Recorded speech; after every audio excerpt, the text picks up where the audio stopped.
I want to go back to the Creighton-Louisville game here. Yeah. Because when Creighton gets Stephen Ashworth going and they get Jemiah Neal going, that's when they all of a sudden become a team that is, I don't want to say like, ooh, they become a very, very, very difficult team to beat. They were 11 for 24 from three. They shot 56% from three. Can those guys – Louisville's got a little bit of a smaller backcourt, right? Can those guys get going when they're going to have to deal with now like a Chad Baker-Mazzara, or they're going to have to deal with some of the bigger, more athletic – Denver Jones. Like those are two really, really good perimeter defenders. And we can sit here and say we want to be on Creighton as much as we want to. If Jemiah Neal and Stephen Ashworth are struggling – then there's only so much that Creighton can do offensively. It just seemed like Louisville was a step slow defensively the whole game.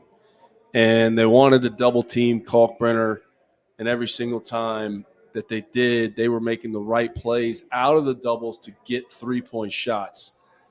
Auburn's length, athleticism, those closeouts will be – you've got to think a little bit better when they watch this tape, assuming they don't lay a complete egg in their game today.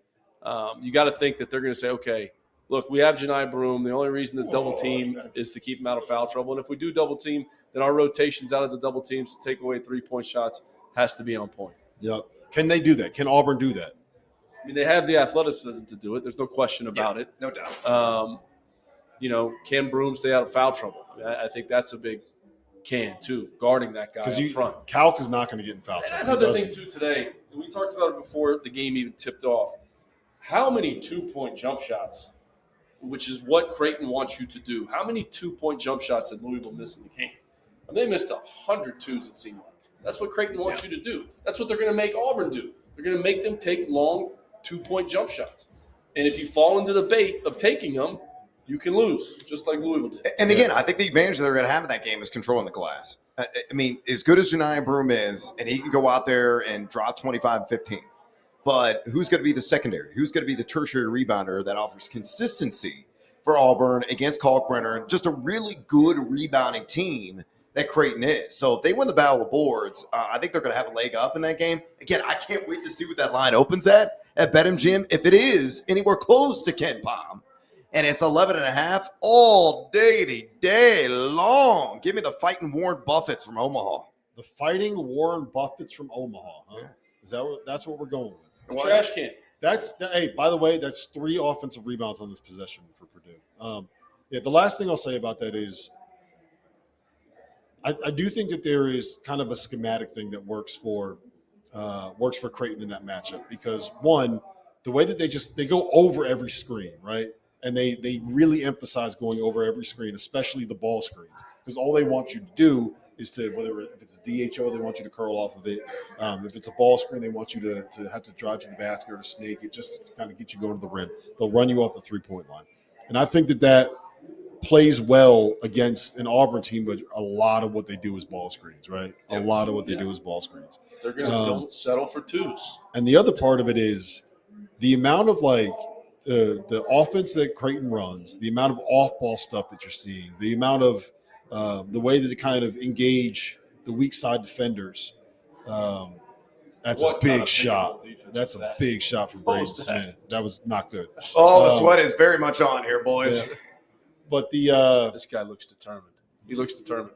I don't know if there's anybody in the SEC that runs offense and runs sets and has the shooters that Creighton has. Like, I don't know if Auburn has necessarily seen a team that's going to do some of the stuff that Creighton's going to do. Because I'm sitting here trying to think about it. It's like that's not really what Alabama does, right? That's not really what Florida does. Maybe Florida a little bit, but a lot of what they do is more like the zoom action, right? There's no one that really runs that kind of stuff. Has those kind of shooters, right? The floor is constantly moving. I mean, he's getting guys open off flares, misdirections, different things like that. The discipline defensively from Auburn is where, Creighton possibly can take advantage of it, or the lack thereof of discipline.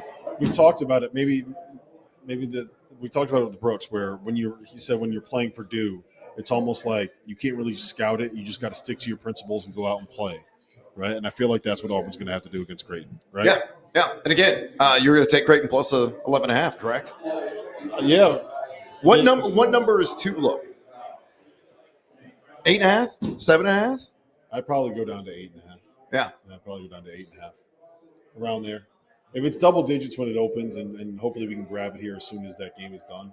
If it's double digits, I'm just jumping on that right away. Yeah, immediately. Yeah, and I'll probably be betting the Creighton money line as well.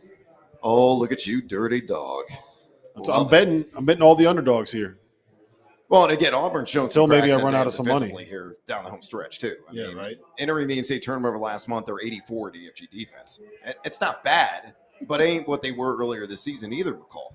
So I like how you just say EFG defense, like everyone's gonna effective field goal percentage defense. Nerds. EFGD. EFGD. EFGD. It's a mouthful. EFGD. EFGD. That's right. I'll put it on a t-shirt and wear it. All right, SIUE.